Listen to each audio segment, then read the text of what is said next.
Ever wonder why, even over a decade later, Skyrim is still as captivating as it was in 2011? Why so many of us are still coming back to it year after year, even with all the new games out there? Today, we're diving deep into what makes Skyrim so timeless. From its rich lore and complex characters, to the endless adventures waiting around every corner. I'll show you why this game continues to capture our imaginations more than a decade later, and maybe why it's still holding us over while we wait for the Elder Scrolls 6 to finally arrive. Let's begin. Let's start with Skyrim's open world. This isn't just any open world, it's an expansive, immersive realm where you're encouraged to get lost, explore, and discover secrets around every corner. Skyrim's landscape is a character in itself, with its frozen mountains, dense forests, and windswept plains. Think of the first time you climbed the top of the throat of the world, the highest mountain in the game. Looking over Skyrim, the breathtaking view is unforgettable. And it's not just the visuals, the sound of the wind whistling, the wolves howling, and the river flowing makes it feel like you're in a real, living world. I remember hearing a story of a player who decided to roleplay as a humble fisherman in Skyrim. Instead of fighting dragons, he spent his time fishing by the rivers, cooking, and living in a modest cabin. Skyrim allows that kind of freedom, and that's rare in games. Many games offer open worlds, but few achieve the sense of atmosphere that Skyrim does. This is a place you want to visit and spend hours exploring, even if you've been there 100 times before. Endless replayability. One of Skyrim's biggest draws is how you can play it again and again, and each playthrough can feel like a completely different experience. Your choice in skills, playstyles, and quests all shape the game in unique ways. For instance, you could play Skyrim as a noble warrior who only helps the innocent, or as a cunning thief focused more on treasure than heroism. The Dark Brotherhood questline, where you take on the role of an assassin, offers a much darker twist that's very different from the main story. Or, of course, you can experience it all in a single playthrough. And sometimes you don't even have to plan, just wing it. I remember starting out as a conjurer, only to eventually end up as a stealth archer. In another playthrough though, I was fully investing in heavy armor and two-handed skills, but I eventually found myself adding points to archery and sneak. You know how it goes.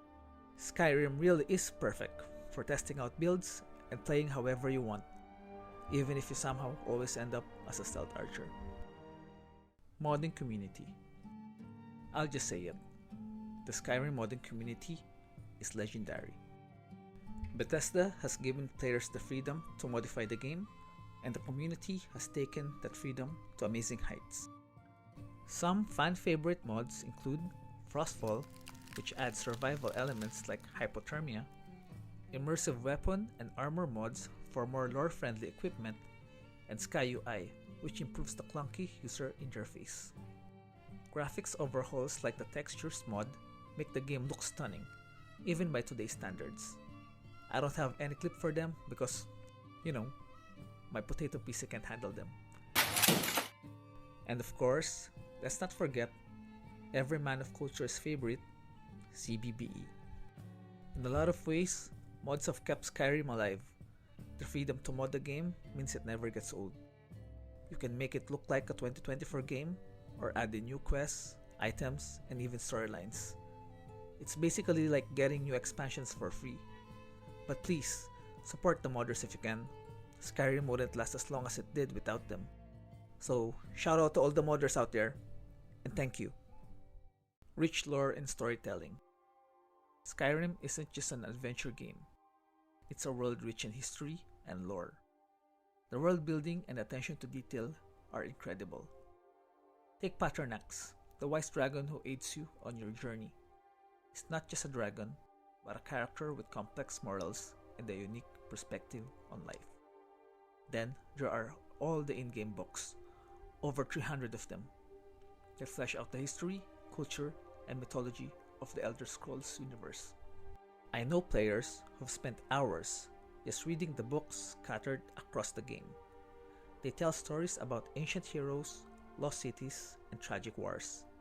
You can even find books that reference events from earlier games in the series, which gives players who've been with the series a special sense of continuity. This level of lore depth is rare in open world games. You can choose to ignore it and just focus on combat, but if you want to dive deeper, there's an entire universe to discover. Memorable characters and quests. Skyrim is filled with unforgettable characters and quest lines that stick with you long after you've stopped playing. The quest, A Night to Remember, is a fan favorite. After a drinking contest with a character named Sam Giovanni, you wake up with a memory of what happened and must piece together the night's events in a hilarious series of misadventures. In fact, A Night to Remember is one of the most played side quests in Skyrim. Its comedic tone and unique twists make it a standout among the game's more serious quests. This quest is so relatable because most of us have experienced being too hammered the night before to remember anything the next morning.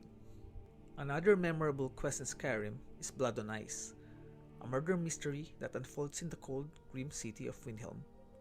This quest begins when you stumble upon a crime scene and discover a serial killer has been targeting Windhelm's citizens.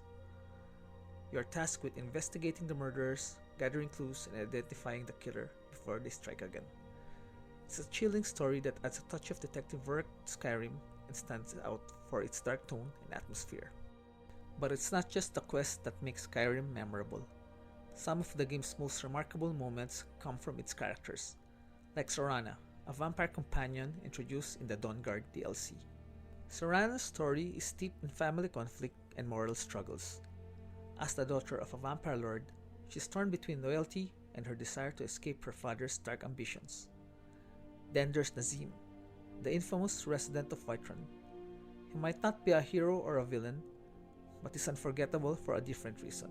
You've probably run into Nazim in the Whiterun marketplace, where he greets you with his signature sarcastic line.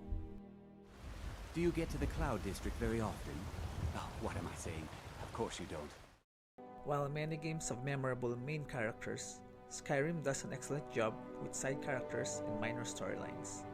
You never know what you'll uncover, whether it's a tragic love story or a mystery waiting to be solved.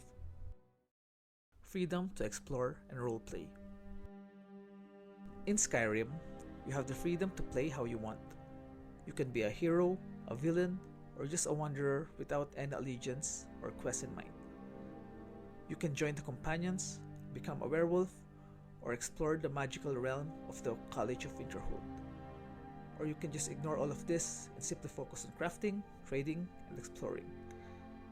When you first access the world map after Helgen, you can run into any direction and discover a quest sooner or later. You don't even have to follow the main quest line. This level of freedom is still rare in games today.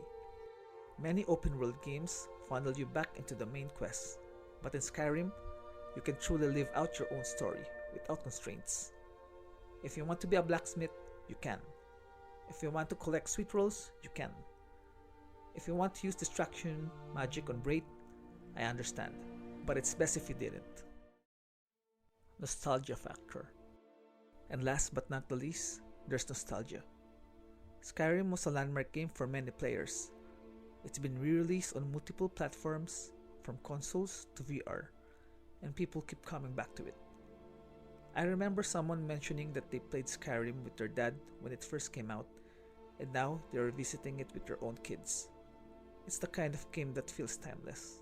As someone who first played Skyrim on the PS3 way back when, I never really got sick of it. Sure, I get bored and take a break now and then, but I always find myself coming back to it. For many gamers, playing Skyrim is like returning to an old friend. No matter how many games come out, Skyrim has a special place in gaming history and in the hearts of its players. So whether it's the immersive world, endless replayability, the thriving modding community, or simply the nostalgia, Skyrim continues to be one of the most beloved games of all time. And even in 2024, it's clear that Skyrim is here to stay. What are your favorite memories of Skyrim? Share them in the comments, and don't forget to subscribe if you enjoyed the video. Thank you for watching, guys. I'll see you on the next one.